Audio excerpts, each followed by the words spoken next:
Hello, everyone. Welcome to my channel. Have you ever thought about the possibility of a nuclear war looming over our world, and the need for underground bunkers to protect us? Well, today's movie touches on a similar theme. We're diving into a world of drama, horror, and mystery. Let's join me as we explore this intriguing storyline together.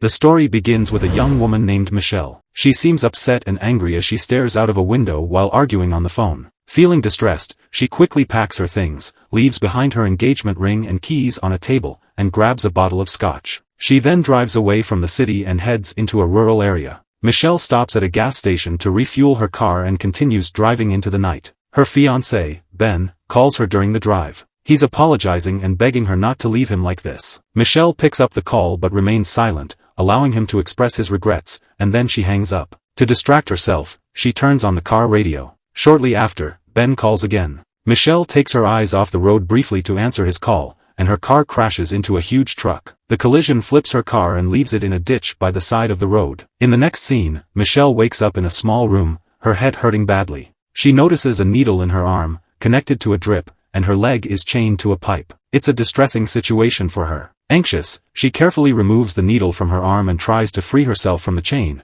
but she can't. So, she uses the metal pole supporting the drip to reach her phone, hoping to call for help, but there's no signal. The isolation increases her anxiety. Suddenly, a man named Howard enters the room and brings food for her. He is a big fat guy retired from Navy and living in an underground bunker now. He claims to have rescued Michelle from a car accident and says that he is keeping her alive here. Howard adjusts the drip back to its position on that metal pole. He gives her some wooden crutches to help her move around with her injured leg. He tells her it's really important to learn how to use them correctly, then he leaves the room. Michelle is grateful but also a little uneasy about Howard. She has doubts about him and wants to find a way to leave that place. For her escape, Michelle devises a plan. She unlocks herself with the help of a pen, puts on her pants and then modifies one of the wooden crutches into a weapon by sharpening its tip. She activates the fire alarms and when Howard returns, Michelle attempts to use her modified crutch to defend herself, but she can't get a win over Howard who quickly sedates her. When she comes to her senses, Howard politely explains to Michelle that there has been an attack on the surface,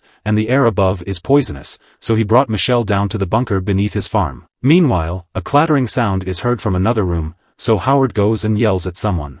After some time, Michelle leaves the room and finds a younger man named Emmett. His arm is broken, and Howard tells Michelle that Emmett tipped over a shelf containing a week's supply of food which produced that clattering sound. Howard gives her a visit to his house and after that shows the toilet to Michelle but stays there suspecting that she can activate the fire alarms again. Ladies can't be trusted bro. Even in the toilet. In the next scene, Howard brings Michelle up to the airlock to see what's going on outside. Bodies of some dead pigs were there and nothing else, but Michelle sees Howard's truck, and she recognizes it as the truck that hit her which makes Howard more suspicious to her. Emmett is a kinder person than Howard. He says he willingly worked with Howard to build the underground bunker for a long time. Emmett shares a story about seeing an attack while he was coming back from work. He saw a big, bright red explosion all around. When he was trying to reach the bunker, he fell and broke his arm. Howard cooks food, and Michelle and Emmett join him, making it feel like they're a family. While they talk, Michelle and Emmett talk in a way that seems like they're flirting, which makes Howard really angry. His hands shake with anger, and he breathes heavily, making a loud sound. He tells them not to act that way.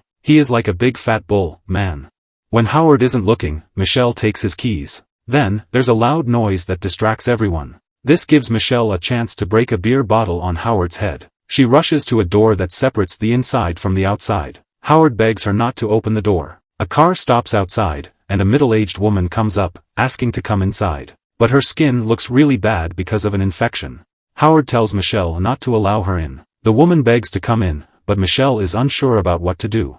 The woman gets angry and starts hitting her head against the glass door so hard that it gets covered in her blood. Michelle gets worried that Howard might be correct about some type of attack. Howard starts to make sense to her. She says sorry for what she did before. And also Howard admits to crashing Michelle's car. Then, he asks Michelle to help him sew up the cut on his head from the broken bottle. He uses alcohol as disinfectant, and he says Michelle should also drink some alcohol to calm her nerves. Michelle mentions she works as a fashion designer. Following that, Howard talks to Michelle about a girl named Megan, whom he claims to be his daughter. He explains that Megan was an artist who enjoyed drawing pictures. Howard even shows Michelle a picture of Megan but sadly she is dead now. In the following days, the three of them get along better and begin to cooperate like a genuine family inside the underground shelter. They used to play games, cook meals, solve puzzles and decorate their little accommodation.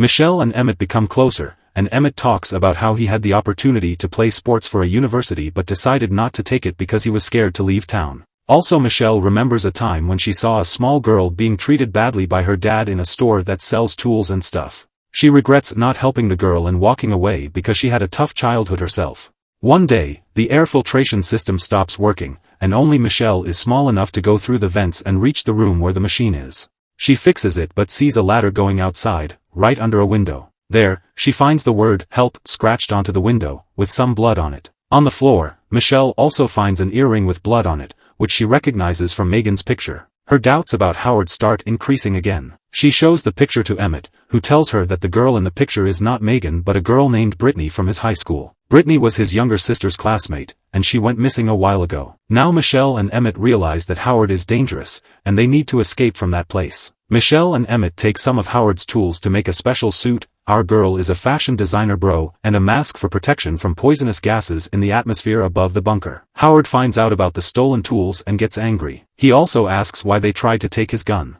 Emmett admits it, saying he did it to earn Michelle's respect like she respects Howard. Strangely, Howard forgives Emmett but then shoots him in the head, making the scene very intense and unpredictable. The bull has a quick temper, never provoke him. Michelle is crying as she looks at Emmett's ID card. She hides the protective suit under her bed. Howard comes into her room and gets suspicious. He sees the suit hidden there. Michelle tries to run away and locks Howard in the room. But he breaks the door and is about to catch her when she pushes a container of dangerous acid towards him, making him slip and fall into it.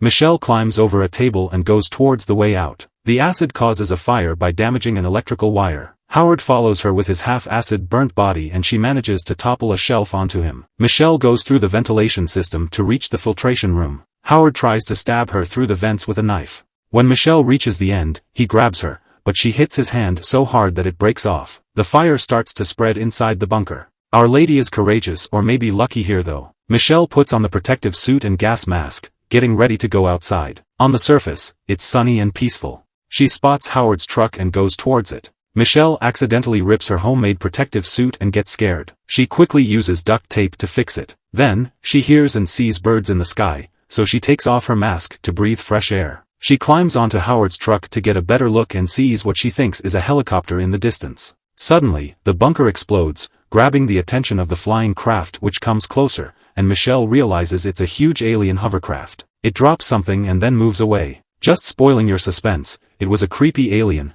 Michelle jumps into the truck, desperately looking for keys but can't find them. She sees a car parked nearby and rushes to it. Trying to open the car sets off the alarm with flashing lights, which attracts an alien creature on the ground. Here it becomes horror, a little bit maybe. Michelle rushes back to a wooden shed to hide. She peeks out and sees the alien creature attacking the shed. Desperate to find the car keys, she searches the dead woman, whom they didn't let in before, and finally finds the keys. Just as the alien creature pokes its head through a flap door of the shelter, Michelle points the key fob at the car, turning off the alarm.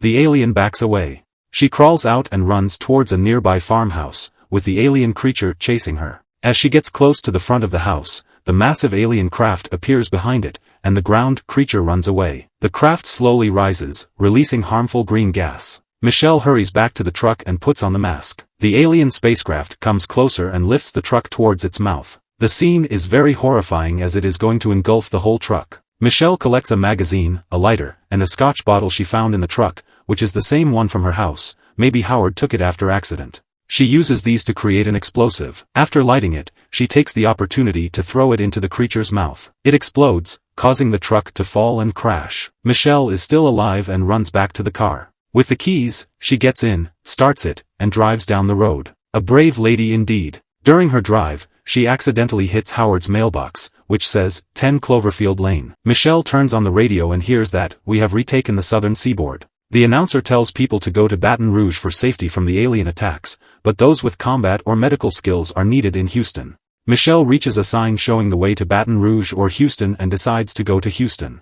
Maybe she remembers the time when she couldn't help that girl in her childhood, but this time she can. While driving, a loud noise reveals a bigger alien hovercraft hidden in the clouds. So here comes the end of the story. What was the best part of the movie for you? For me, it was when she did an explosion by just a bottle of alcohol. I think she was a genius lady expert in sciences. Also I think Howard was not so bad person. After all, he was right about the attack.